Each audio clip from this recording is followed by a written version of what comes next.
Zoology BSc third final year इकाई 2 प्रश्न 1 निम्नलिखित पर टिप्पणी लिखिए। 1 सीमा कार्य कारक, 2 लीबिक का न्यूनतमता का नियम, 3 सेल्फोर्ड का नियम, 4 महत्वपूर्ण सीमित कारक।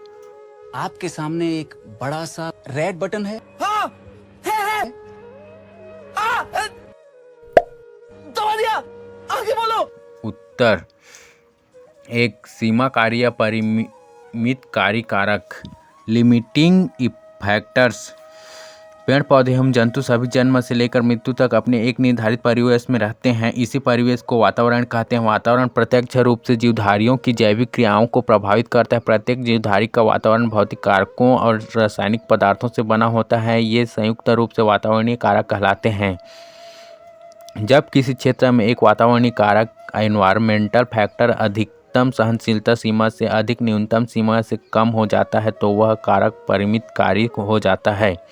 अतः कोई भी कारक जो किसी भी पारिस्थितिक तंत्र इकोसिस्टम में विभव वृद्धि पोटेंशियल ग्रोथ का काम करते हैं उसे परिमितकारी कारक कहते हैं। लिबिक तथा सेल्फोर्ड ने परिमित कार्य कारकों के सिद्धांतों का वर्णन किया तथा ओडम ने इन नियमों का विस्तार किया। 2 लिबिक का न्यूनतमता का नियम। लिबिक्स लॉ ऑफ मिनिमम। जर्मन जीव रसायनज्ञ जुस्टस वान लिबिक ने सन 1840 में सर्वप्रथम एक महत्वपूर्ण तथ्य प्रस्तुत किया जिसके अनुसार जीवधारी आवश्यकताओं की पारिस्थितिकीय श्रृंखला इकोलॉजिकल चेन्स में सबसे कमजोर कड़ी द्वारा नियंत्रित हो सकता है। लिबिक ने खनिज पोषकों का पौधों की वृद्धि से संबंध पता लगाया। उनके अनुसार पौधों की वृद्धि उन पोषक तत्वों या पदार्थों पर निर्भर करती है जो आवश्यकता अनुसार कम से कम मात्रा में उपस्थित होते हैं। इसी को लिबिक का न्यूनतमता का सिद्धांत कहते हैं। ब्रिटिश वैज्ञानिक ब्लैकमैन ने न्यूनतमता के सिद्धांत को दूसरे सीमाकारी कारकों के साथ जोड़ा है। दूसरे कारकों एवं अधिकतमता का सीमाकारी प्रभाव सहनशीलता के नियम में सम्मिलित किए गए। इस प्रकार न्यूनतमता का यह सिद्धांत सीमाकारी कारकों की अवधारणाओं का एक दृष्टिकोण ही दर्शाता है। इन्होंने अध्ययन करके यह बताया कि प्रकाश संश्लेषण की गति चरम तीव्रता से करने वाले कारक की सांद्रता द्वारा नियंत्रित होती है। जिंदगी हो तो स्मगलर जैसी, सारी दुनिया राख की तरह नीचे और खुद धुएं की तरह ऊपर। उदाहरण पौधों की वृद्धि के संबंध में जल, कार्बन डाइऑक्साइड आदि कारक कितनी ही अधिक मात्रा में क्यों न उपलब्ध हो, उनका पौधों की वृद्धि के लिए उपयोग बोरान जैसे अल्प कारक पर निर्भर करेगा जो सदैव अल्प मात्रा में भूमि में पाए जाते हैं। लिबिक ने सीमाकारी कारकों का सिद्धांत केवल पौधों के लिए दिया था किंतु टेलर 1934 ने इस सिद्धांत को सभी जीवधारियों के लिए विस्तृत कर दिया और इसकी परिभाषा निम्नलिखित तरह से दिया। जीवधारियों की जैविक क्रियाओं उन 4 मूल वातावरणीय कारकों से प्रतिबंधित रहती हैं जो न्यूनतम मात्रा में उपलब्ध होते हैं।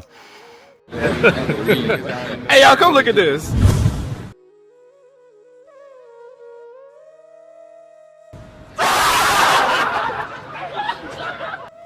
ओडम के अनुसार लिबिक का न्यूनतमता का सिद्धांत केवल उन रासायनिक कारकों तक ही सीमित न माना जाना चाहिए जो जीवधारियों की कार्यकी के लिए आवश्यक है। अन्य वातावरणीय कारणों पर सेल्फोर्ड का सहनशीलता का नियम लागू करना चाहिए। खुदी को कर बुलंद इतना कि हर तकदीर से पहले खुदा खुद बंदे से पूछे बता तेरी रजा क्या है। 3 सेल्फोर्ड का सहनशीलता का नियम। सेल्फोर्ड्स लॉ ऑफ टॉलरेंस। वी.ई. सेल्फोर्ड ने सन 1913 में लिबिक के नियम में कुछ आवश्यक तत्व जोड़े। इनके अनुसार किसी तत्व की अधिकता भी जीवों के लिए सीमाकारी कारक लिमिटिंग फैक्टर हो सकती है जैसे ताप, टेम्परेचर, प्रकाश, लाइट, जल, वाटर आदि। सेल्फोर्ड के अनुसार एक आवश्यक पदार्थ का अधिकतम मात्रा में होना भी उतना ही हानिकारक हो सकता है जितना उसका अत्यधिक कम होना। तात्पर्य यह है कि किसी भी पदार्थ की कुछ विशेष सीमाओं में कमी या अधिकता जीवों के लिए हानिकारक सिद्ध होती है। इस नियम के अनुसार प्रत्येक जीव के लिए प्रत्येक कारक की एक उच्चतम और न्यूनतम सीमा होती है। इन दोनों सीमाओं के बीच का परिसर सहनशीलता का परिसर रेंज ऑफ टॉलरेंस कहलाता है। सेल्फोर्ड के सहनशीलता नियम के निम्नलिखित 5 सहायक सिद्धांत हैं। 1 सहनशीलता की क्षमता टॉलरेंस कैपेसिटी। विभिन्न जीवों की सहनशीलता में भिन्नता होती है। किसी जीव की सहनशीलता की सीमा एक कारक के लिए विस्तृत तथा दूसरे कारक के लिए बहुत कम हो सकती है। ये सब क्या देखना पड़ रहा है? अच्छा है मैं अंधा हूँ। दो वितरण प्रणाली डिस्ट्रीब्यूशन पैटर्न।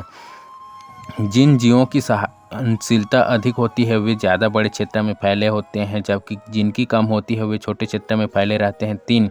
सहनशीलता की सीमा रेंज ऑफ टॉलरेंस। जब किसी जाति विशेष के लिए किसी एक वातावरणीय कारक अनुकूल न हो तो दूसरे कारकों के लिए भी सहनशीलता की क्षमता कम हो जाती है। 4. भौगोलिक स्थितियाँ ज्योग्राफिकल कंडीशंस। प्रकृति में कोई जीव एक कारक विशेष के अनुसार अनुकूलतम परिस्थिति में रहते हैं। ऐसी दशा में दूसरे कारक अधिक महत्वपूर्ण होते हैं। एक ही जाति के जीवों में एक ही भौतिक कारक के लिए सहनशीलता की सीमाएं एवं अनुकूलन परिसर बदलते रहते हैं। 5. प्रजनन काल एक चरम अवस्था। Reproductive period as critical phase. कोई भी वातावरणीय कारक सीमाकारी कारकों की तरह सक्रिय होता है तो जीवधारी का प्रजनन काल उसके जीवन का सर्वाधिक निर्णायक समय होता है। बीजों, अंडों, भ्रूणों तथा लार्वा आदि के लिए सहनशीलता की सीमाएं अप्रजननशील जीवों की तुलना में अधिक सीमित होती हैं। जैसे पेट्रोमाइजान का एस्मोसिट लार्वा समुद्र के खारे पानी को सहन नहीं कर सकता, अतः प्रजनन काल में पेट्रोमाइजान समुद्र से नदियों में चला जाता है, जबकि प्रौढ़ पेट्रोमाइजान समुद्र के खारे पानी को सहन कर सकता है। इस तरह से समुद्र का खारा जल पेट्रोमाइजान के लार्वा के लिए सीमाकारी कारक का कार्य करता है। उस्मान, अगर तुझ में दम है तो तू अब मुझे रोक के दिखा। सीमाकारी कारकों के आधुनिक अवधारणा modern concept of limiting factors. न्यूनतमता का नियम एवं सहनशीलता का नियम दोनों के प्रभाव का जीवों में साथ साथ अध्ययन करने से सीमाकारी कारकों के अधिक सामान्य एवं आधुनिक अवधारणा बनी है, जिससे लाभदायक निष्कर्ष प्राप्त होते हैं। इसके अनुसार वातावरण में जीव निम्नलिखित 2 परिस्थितियों द्वारा नियंत्रित रहते हैं। एक, उन पदार्थों की मात्रा एवं परिवर्तनशीलता जिनकी जीवों को सबसे कम आवश्यकता होती है। 2, वातावरण के अन्य घटकों व इनके प्रति स्वयं प्राणियों का सहनशीलता परिसर। सीमाकारी कारकों का महत्व, इंपॉर्टेंस ऑफ लिमिटिंग फैक्टर्स। वातावरण के प्रति जीवों के संबंध बहुत ही महत्वपूर्ण एवं जटिल होते हैं। जीवों के वातावरणीय संबंधों में कई कारकों का सम्मिलित प्रभाव होता है, किंतु सभी कारक समान महत्व के नहीं होते। उदाहरण स्वरूप सभी प्राणियों के लिए ऑक्सीजन आवश्यक है, किंतु कुछ विशिष्ट परिस्थितियों में ही यह सीमाकारी कारक के रूप में कार्य करते हैं। जैसे किसी तालाब में मछलियां प्रदूषण से मर रही हैं तो मृत्यु का कारण ऑक्सीजन की कमी से हो सकती है, परंतु यदि किसी स्थलीय इकोतंत्र में स्तनधारी या रेप्टाइल मर रहे हों तो वहाँ मृत्यु का कारण ऑक्सीजन को नहीं कह सकते, क्योंकि वातावरण में ऑक्सीजन की सांद्रता पर्याप्त मात्रा में होती है। और जिसका सर कटे फिर भी धड़ दुश्मन से लड़ता रहे वो राजपूत। 4 महत्वपूर्ण सीमाकारी कारक, इंपॉर्टेंट लिमिटिंग फैक्टर्स।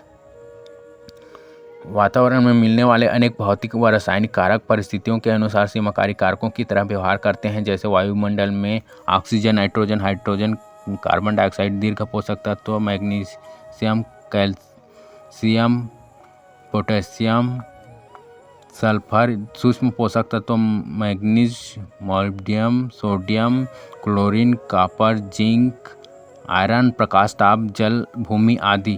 ओडम 1972 के अनुसार सहनशीलता की सीमा एवं परिवर्तनशीलता द्वारा प्रकृति में प्राणी नियमित रहते हैं। महत्वपूर्ण सीमाकारी कारक निम्न होते हैं।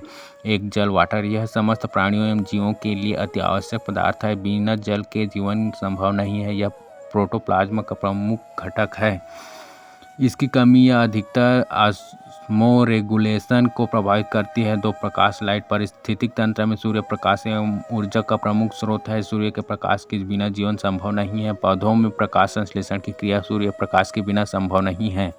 3, तापक्रम, टेम्परेचर। यह प्राणियों के लिए एक महत्वपूर्ण कारक है। सभी जीव जंतु अनुकूल तापमान पर अच्छी तरह से विकसित होते हैं। देवसेना को किसी ने हाथ भी लगाया तो समझो बाहुबली की तलवार को हाथ लगा दिया। 4, वायुमंडलीय गैसें, एटमॉस्फेरिक गैसेस। वायुमंडल में पाई जाने वाली गैसें जीव जंतुओं के लिए महत्वपूर्ण होती हैं। जैसे नाइट्रोजन 78% होती है। पौधे इसे नाइट्रेटस के रूप में ग्रहण करते हैं।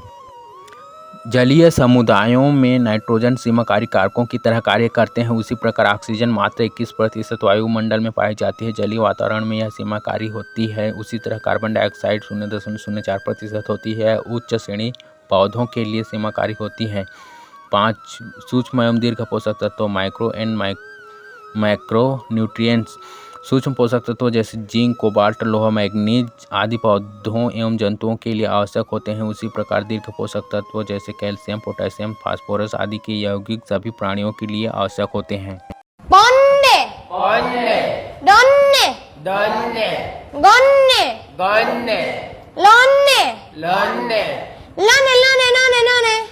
lonne, lone,